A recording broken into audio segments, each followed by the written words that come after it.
आज आपके सामने इंफ्रास्ट्रक्चर सेक्टर से रिलेटेड एक कंपनी के बारे में बात करूंगा जो कि अपने टॉप से इस टाइम 25-30% के डिक्लाइन पे है। और कंपनी की मैनेजमेंट ने क्लियरली बिजनेस आउटलुक के बारे में भी बताया है। उन्होंने क्लियरली बताया कि क्वार्टर 1 की रिजल्ट्स के अंदर because of general elections in India, India के अंदर इंफ्रास्ट्रक्चर एक्टिविटीज़ कम होने की वजह से उनके क्रेन के बिजनेस में प्रॉब्लम आई थी। बिजनेस एक्टिविटी के अंदर कंपनी का नाम है संघवी मूवर्स, और इंडिया के लिस्टेड स्पेस के अंदर गिनती की कुछ कंपनीज हैं जो कि क्रेन बिजनेस के अंदर एक वेल डाइवर्सिफाइड अपना बिजनेस बना के बैठी हुई हैं।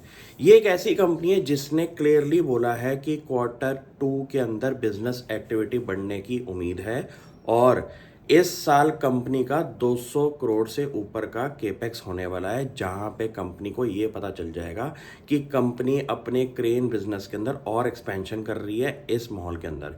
आप ये सोचिए कि इंडिया के अंदर जितनी भी इंफ्रास्ट्रक्चर एक्टिविटीज़ हैं, वहाँ पे अगर आपको कमर्शियल सेक्टर, रेजिडेंशियल सेक्टर या फिर कोई बिल्डिंग में कुछ भी काम करना है इंफ्रास्ट्रक्चर के रिलेटेड, तो आपको क्रेन्स का सपोर्ट चाहिए होता है। और आप ये सोचिए कि इंडिया में जिस तरीके से इस टाइम इंफ्रास्ट्रक्चर में बूम हो रहा है, इन कंपनियों का बहुत बड़ा एक कमांडिंग शेयर होने वाला है इस एक्टिविटी के अंदर।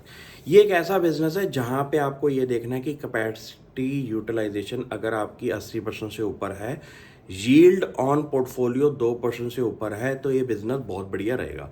क्यों?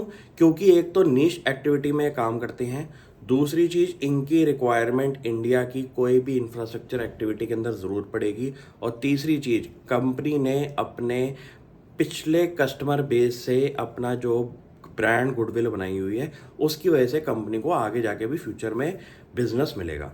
ये एक ऐसा बिजनेस है जो कि अगले 10 सालों के अंदर ग्रोथ का मोमेंटम आपको इंडियन इकोनॉमी से ट्वाइस थ्राइस की स्पीड पे दे सकता है। और आपके पोर्टफोलियो में कुछ ऐसे स्टॉक ज़रूर होने चाहिए जो कि इंडिया की ग्रोथ से ट्वाइस थ्राइस पे ग्रो हो रहे हो। अगर आप इतनी सिंपल सी स्ट्रैटेजी अपने पोर्टफोलियो विजन में लगा ले, तो शायद आपको कभी भी ये नहीं लगेगा कि यार मेरे पोर्टफोलियो में ग्रोथ ओरिएंटेड कंपनीज नहीं है। Thank you.